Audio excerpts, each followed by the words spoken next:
So Vanguard is about 48 years old, and I have about 100% of all of my investment money inside of the company Vanguard, okay? All of my money that I have for investing is inside of this company. And the big question is, Tommy, what would happen to your money if Vanguard were to actually go bankrupt? I always get asked these questions like, Tommy, but what if the company goes bankrupt? But Tommy, can I take my money out whenever I want to? People are always worried about what happens to my money if things don't work out with this company. And the answer is, like, your money is pretty safe. In this video, I'm going to break everything down. And by the way, I want to mention a few things here. I don't work with Vanguard. I'm not sponsored by Vanguard. I don't get any affiliate money from Vanguard. I don't even get a discount from Vanguard, although I have all my money with Vanguard, and I will be happy to work with that company because in reality, they are an amazing company, and I've been with them for a very long time as an investor, okay? Because I use them as my broker to invest my money, but not in any other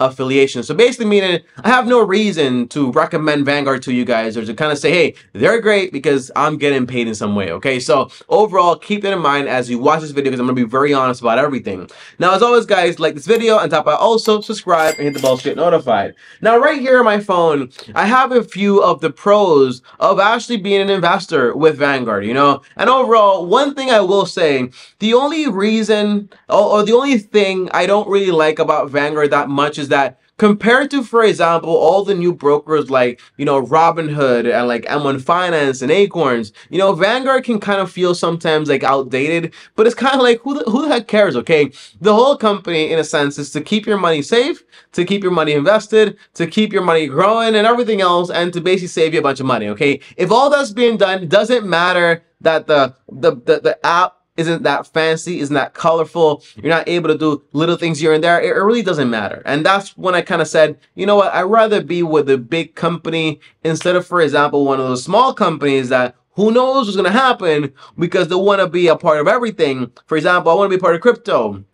I want to do margin debt and all this other stuff. And that's really why I kind of separated myself from all those other like brokers out there. But overall, here are some of the big reasons why I went over to Vanguard and what those very big things are. Okay, so first of all, Vanguard is about 48 years old. Why does that matter? Because when a company sucks, they don't make it that long, okay? That's the first reason. And by the way, Vanguard is also one of the top three. And the top three are basically Vanguard, Fidelity, and Schwab's, okay? Charles Schwab's. And John C. Bogle is basically one of the founders when it comes to index fund investing. Like before John C. Bogle, that didn't really exist per se. Now, number two is, you know, they hold around $7.2 trillion under management. That means, like, yes, they have your retirement account, but they also have a ton of money in there. Now, why is this important? Because that means a lot more customers, a lot more stability, a lot more money to cover everything, basically, like any expense per se, okay? That's also very important. Now, it's not to say that just because something is big and has a lot of money, it cannot collapse, because we saw how the housing market and how, for example, some banks actually, what was it, Lehman Brothers? Yeah, Lehman Brothers actually went belly up too. So it's not like size and money are like the big differentiators. It matters exactly what those companies are actually doing. And number three is, one big reason I love Vanguard is because Vanguard isn't trying to make money in a whole bunch of diverse different ways. Like one of the main ways to make money is basically via, for example, expense ratios. And expense ratio is basically the money it costs us to own, for example, a fund with them. And whenever they have, for example, whenever I invest, let's say, for example, into the Vanguard, S&P 500 per se, that has, for example, an expense ratio, and that's the money that Vanguard makes. And because they have $7.2 trillion, you know, it might not seem like a lot when a company makes, for example, like 0.1%, but 0.1% or 1%, for example, of 7.2 trillion is a lot of money, right? So it's like a slice of the cake, but it's a big cake, if you know what I mean, all right? So, and by the way, they're always trying, they have like one of the leading industry, like lowest fees out there. They're always trying to lower fees more because that attracts more customers, sustains more customers, and people like saving money. Now, also on top of that, okay, they are SIPC insured up to $500,000. So that basically means that there is insurance like up to 500K. Now, it doesn't mean that if you have $1 million in your retirement account or $2 million in there that you lost all your money, you're not going to get it back. That's not what it means. I'm going to break it down even further later on in this video. And by the way, that's important, you know, because Right now, you might say like, all I have is $10,000, not a big deal. But eventually, if you keep investing and you keep doing what you're doing, you're going to get to a good amount of money in there. And then the question comes like, well, if I get over 500K, well, do I lose all my other money in there? Okay, the answer is no. I'm going to break that down further ahead. Now, on top of that, okay, they have impeccable customer service. I've been with Vanguard for a while, and every time I call, I talk to, for example, reasonable people that actually know what they're talking about, all right? And, you know, overall, they're big, they're cheap, and they are trustworthy based on their record over the past few decades or so. Like over 4 decades of history, it shows you exactly what these people are all about. Now, here is the big question that you're probably wondering, okay? Tommy, what would happen if Vanguard were to actually go bankrupt? The answer is, okay, Vanguard is, for example, the parent company, but there is a vast amount of different subsidiaries that Vanguard actually owns. And what that basically means that is like, okay, you know how Google is the parent company, but YouTube in itself is also a subsidiary of Google, meaning that Google is in control of YouTube, but they're two separate companies overall. So if Google were to go bankrupt, it doesn't mean, for example, necessarily that YouTube can go bankrupt at the same time too, because it is its own legal entity. Okay, that's the main thing. So when you think about like all those different funds that Vanguard has, those are also potentially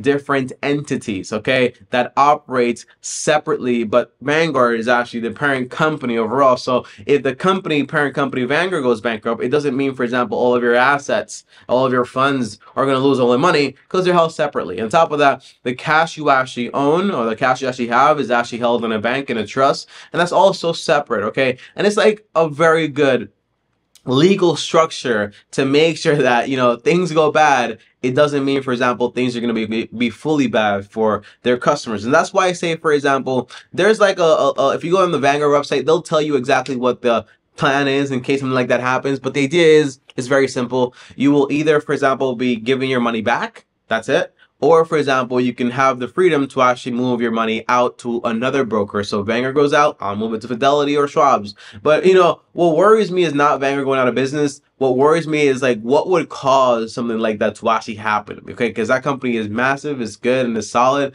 Like, it would have to be some crazy thing, okay? Highly unlikely, all right? But overall, there is one detail here, okay? Because the entire idea of having, for example, all those different funds and all that money distributed to the right people, that's going to cost money in hiring people to actually do this job. So if that money goes beyond the money available for that expense, well, they will have to eat some of the money that's actually in those accounts to actually cover all of those fees. Now, again, think about this, okay, guys, it's like $7.2 trillion under management. So it's not like, for example, they're going to grab $1 trillion to kind of like spread the money around. That's like ridiculous, right? So that's not really what it entails. So what I'm basically trying to tell you is that if the worst scenario happens, most likely you're going to get all your money in full, or you're going to be able to transfer that money out. And even if, for example, there's not enough money in the account to actually pay those people that's going to disperse that money, it's not going to be some crazy amount where you're going to see, for example, half of your money be gone because they have to use it to cover their fees, all right? That's very unlikely. It's kind of like, for example, you ever seen one of those big lawsuits that Facebook encounters, like, oh, they had to pay millions of dollars, and because everybody's a part of the whole, like, lawsuit, you know, those millions of dollars turned into like $5 per person or whatever, okay?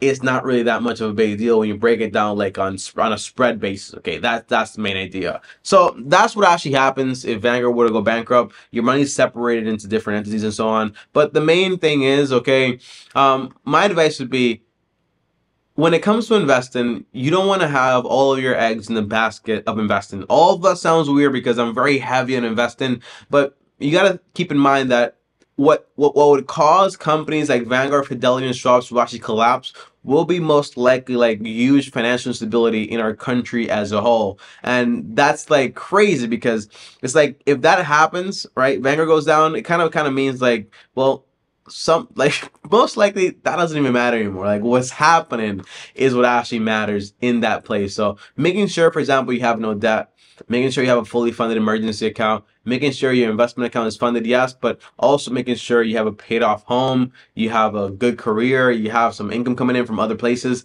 That's solid. That's important, because having all your eggs just determined on, hey, I'm gonna retire, I'm still paying a mortgage, and Vanguard pays me like a withdrawal or whatever. Like, you don't want to like put all your eggs in just like the stock market per se, all right? But that's what basically happens if Vanguard were to go bankrupt. Under the unlikelihood of something like that happening, worst case scenario, you get your money back minus the fees it actually takes to actually get your money back. All right, thanks for watching. As always, like, subscribe, hit the bell so you're notified. And by the way, I trust it, you know, and that's why I have 100% of my money inside of it. Like, if I didn't trust it, I wouldn't have my money in there, all right? So that's kind of tells you something. All right, see you guys later up here. By the way, it's not legal advice. See you guys later. Up here is a video, another video. Over here is my face, Glenn Robin. As always, long-term team, officially.